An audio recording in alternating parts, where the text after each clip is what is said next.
नमस्कार, हमारे चैनल नीति ज्ञान में आपका स्वागत है। चाणक्य नीति 11वां अध्याय।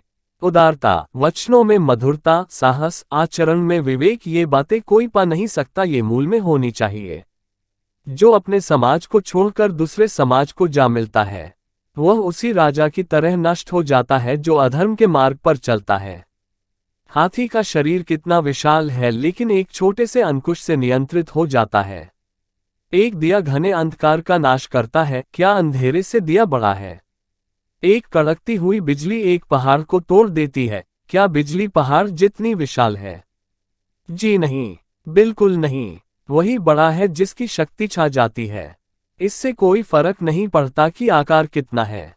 जो घर गृहस्थी के काम में लगा रहता है वह कभी ज्ञान प्राप्त नहीं कर सकता।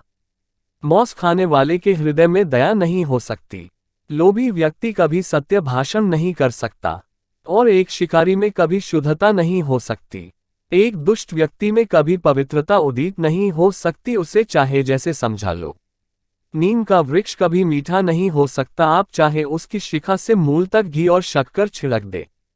आप चाहे 100 बार पवित्र जल में स्नान करें, आप अपने मन का मैल नहीं धो सकते। उसी प्रकार जिस प्रकार मदिरा का पात्र पवित्र नहीं हो सकता, चाहे आप उसे गर्म करके सारी मदिरा की भाप बना दे।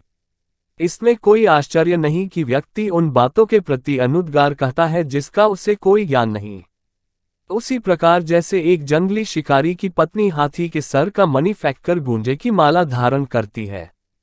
जो व्यक्ति 1 साल तक भोजन करते समय भगवान का ध्यान करेगा और मुंह से कुछ नहीं बोलेगा, उसे 1000 करोड़ वर्ष तक स्वर्ग लोक की प्राप्ति होगी।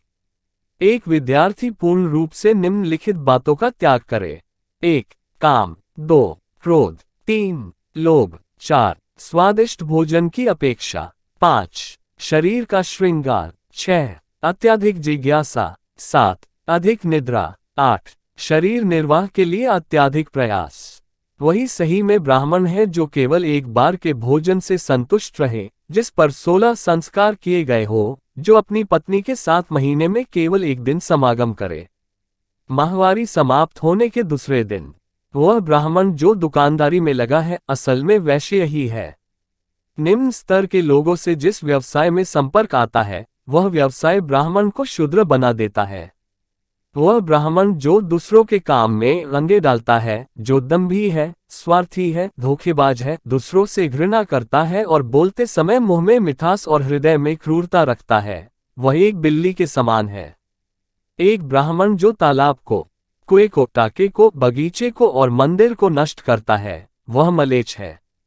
वह ब्राह्मण जो भगवान के मूर्ति की संपदा चुराता है, और वह आध्यात्मिक गुरु जो दूसरे की पत्नी का साथ समागम करता है और जो अपना गुजारा करने के लिए कुछ भी और सब कुछ खाता है, वह चांडाल है। एक गुणवान व्यक्ति को वह सब कुछ दान में देना चाहिए जो उसकी आवश्यकता से अधिक है। केवल दान के कारण ही कर्ण, बाली और राजा विक्रमादित्य आज तक चल रहे हैं। देखिए उन मधुमक्खियों को जो अपने पैर दुखे से धरती पर पटक रही है। वो अपने आप से कहती है, आखिर में सब चला ही गया।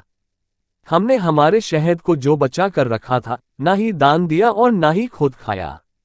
अभी एक पल में ही कोई हमसे सब छीन कर चला गया। धर्म, नीति, ज्ञान के बारे में जानने के लिए हमारा चैनल सब्सक्राइब करें। जय हिंद।